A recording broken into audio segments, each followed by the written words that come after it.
ओम श्री गणेशाय नमः। नमस्कार दोस्तों, आप सभी को संकष्टी चतुर्थी व्रत की हार्दिक शुभकामनाएं। आज मैं आपको संकष्टी चतुर्थी पर सुनी जाने वाली चौथ माता की संपूर्ण कथा सुनाऊंगी। अगर आपको कथा अच्छी लगे तो वीडियो को लाइक, सब्सक्राइब और शेयर ज़रूर कीजिएगा। एक बार प्रेम से बोलिए चौथ माता की जय। आइए अब बड़े ही प्रेम से चौथ माता की कथा को सुनते हैं। आज के दिन चौथ माता की कथा को सुनने से ही व्रत पूर्ण माना जाता है तथा समस्त मनोकामनाएं पूर्ण होती हैं। एक नगर में एक बूढ़ी माँ रहती थी। वह अपने बेटे की सलामती के लिए 12 महीनों की चौथ का व्रत करती थी। हर चौथ को पंसारी से थोड़ा सा गुड़ और घी लाकर 4 लड्डू बनाती, एक बेटे को देती, एक से पूजा करती, एक हथका के लिए निकालती, एक चांद उगने पर खुद खा लेती थी। एक बार उसका बेटा ताई से मिलने गया। ताई ने बैसाखी चौथ का व्रत रखा था। ताई से पूछा, माँ तो 12 चौथ रखती है। ताई बोली, तेरी माँ तेरी कमाई से तरमाल खाने के लिए 12 चौथ रखती है। तू परदेश जाए तो वह एक भी चौथ नहीं रखेगी। लड़के को लगा ताई सच कह रही है। घर आकर माँ से कहा, मैं परदेश जा रहा हूँ, यहाँ तू मेरी कमाई खाने पीने में ही उड़ा देती है। माँ ने समझाकर उसे रोकना चाहा पर बेटा नहीं माना। माँ ने उसे साथ ले जाने के लिए चौथ माता की आंखें दिए और कहा, मुसीबत में यह आंखें तेरी मदद करेगी। वह आंखें लेकर रवाना हो गया। घूमते हुए एक नगर में पहुंचा। उसने देखा एक बूढ़ी माँ रोती जा रही है और पुआ बनाते जा रही है। ने कारण पूछा तो बूढ़ी माँ ने कहा, बेटा इस नगर की पहाड़ी पर एक दैत्य रहता है। पहले वो नगर में आकर कई लोगों को खाने के लिए मार देता था।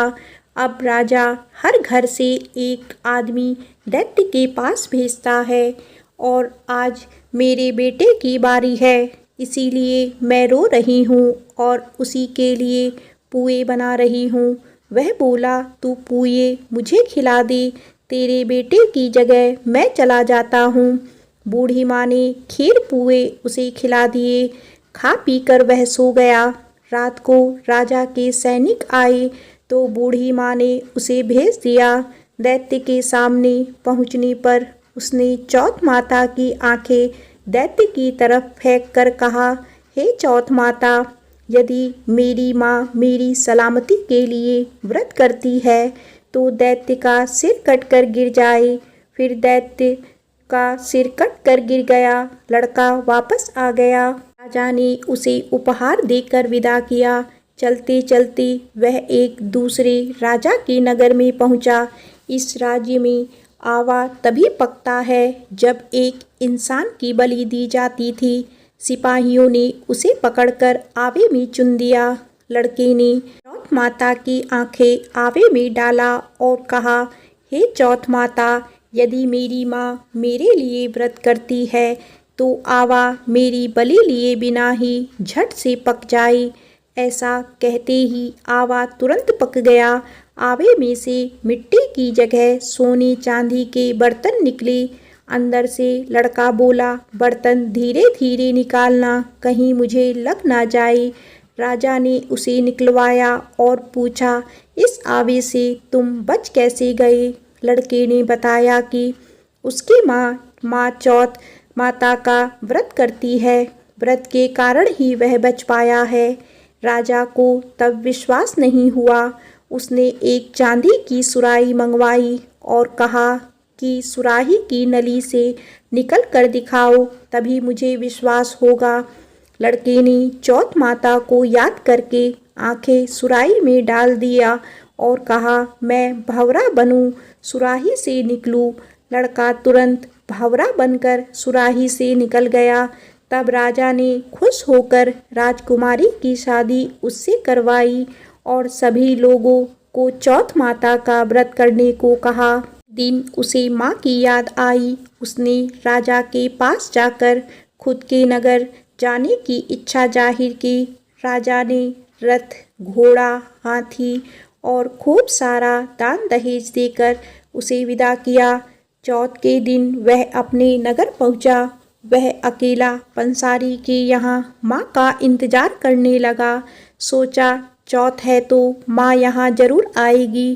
थोड़ी देर बाद लकड़ी टेकती हुई माँ आती दिखी। उसकी माँ की आंखों में जाले आने के कारण दिखना कम हो गया था। लड़के ने जानबूझकर उस स्त्री के बेटे को अपशब्द कहने लगा। माँ ने उसे नहीं पहचाना और कहने लगी, भैया मुझे चाहे कितनी गाली दे दो पर मेरे बेटे को कुछ मत कहना। यह सुनते ही बेटा माँ के चरणों में गिर पड़ा और कहा, माँ मैं तेरा ही बेटा हूँ, मुझे माफ़ कर दो। तब माँ ने उसे गले से लगा लिया। नगर के लोगों ने विश्वास नहीं किया कि वह उसी का बेटा है। बूढ़ी माँ ने चौथ माता को याद करके कहा, हे चौथ माता, यदि मैं अपने बेटे के लिए व्रत करती हूँ तो मेरे स्तन में दूध भर जाए और उसकी धार मेरे बेटे के मुख में गिरे। माँ के स्तनों से दूध की धार निकलकर बेटे के मुंह में गिरने लगी।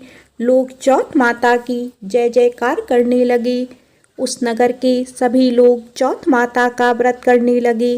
हे चौथ माता, जैसा बूढ़ी माँ और उसके बेटे की सहायता की वैसे हमारी भी करना। कहानी कहने, सुनने और हुंकारा भरने वालों पर अपनी कृपा करना। प्रेम से बोलो चौथ माता की जय। ये अब सुनते हैं संकट चौथ माता की दूसरी कथा। एक गांव में एक साहूकार और साहूकारनी रहते थे।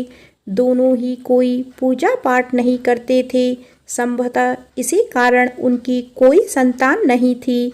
एक दिन साहूकारनी अपने पड़ोसी के घर गई तो उसने देखा कि वो कोई पूजा कर रही है।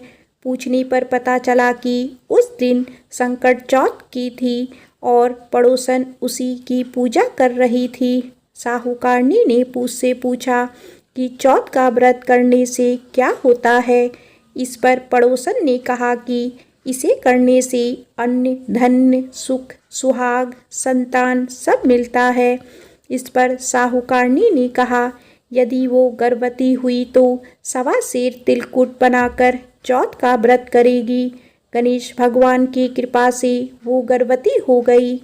तब उसने संतान के जन्म पर व्रत पूजा करने का इरादा किया। कुछ समय बाद उसका पुत्र हुआ तो फिर उसने व्रत को टाल दिया और कहा कि जब उसके बेटे का विवाह होगा तब वो संकट चौथ का व्रत करेगी। बेटा बड़ा हुआ और उसका परदेश में विवाह सुनिश्चित हो गया। जब बेटा बारात लेकर गया तब साहूकारनी ने व्रत करने का इरादा नहीं दिखाया। इससे गणेश भगवान रुष्ट हो गई और चौथ माता भी नाराज हो गई, जिसके चलते बेटा फेरों के बीच से अदृश्य हो गया और चौथ माता ने उसे जंगल में पीपल के पेड़ पर बिठा दिया। बहुत खोजने पर भी जब वर नहीं मिला तो विवाह आधा हुआ रह गया और सभी अपने घर चले गए। एक दिन उस युवक की अर्ध विवाही पत्नी अपनी सहेलियों के साथ पूजा के लिए दूब लेने जंगल गई। रास्ते में वही पीपल का पेड़ पड़ा जिस पर उसका आधा पति बैठा था। उसने आवाज़ दी, आ मेरी अर्धव्याही। डर कर लड़की घर चली आई पर दुख से सूखने लगी। जब उसकी माँ ने उसका कारण पूछा तो उसने जंगल की घटना का जिक्र किया। उसकी माँ उसी स्थान पर गई तो उसने देखा कि सेहरा पहने, साफा बांधे उसका जमाई पीपल पर बैठा है। उसने इसका कारण पूछा तो लड़के ने बताया कि माँ ने बोलने के बाद भी चौथ का तिलकुट नहीं किया, इसीलिए चौथ माता ने नाराज होकर उसे वहाँ बैठा दिया। यह सुनकर लड़की की माँ साहूकारनी के घर गई और उसने पूछा कि तुमने संकट चौथ का कुछ बोला था। तो उसने कहा, हाँ तिलकुट बोला था। तब उसकी समधिन ने कहा कि बोलने के बावजूद अपना वचन ना निभाने के कारण आपको दंड भुगतना पड़ रहा है। इस पर साहूकारनी ने कहा कि जैसे ही उसका बेटा बहू लेकर घर आएगा वो तिलकुट करेगी। इससे गणेश जी प्रसन्न हो गए और उसके बेटे को मुक्त करके फेरे पूरे करने का आशीर्वाद दिया। धूमधाम से विवाह हो गया और वह बहू लेकर घर आया। इसके बाद प्रसन्न साहूकारनी ने 2.5 मन तिलकुट का पूजन किया। साथ ही प्रार्थना की, हे श्री गणेश और चौथ माता, जैसे आपको आशीर्वाद से मेरे कष्ट दूर हुए ऐसे सबके दूर हो और वो हमेशा संकट चौथ और तिलकुट करने लगी। तभी से सब लोग ये कथा को पढ़कर इस व्रत को करते हैं। एक बार प्रेम से बोलिए श्री गणेश भगवान की जय, चौथ माता की जय।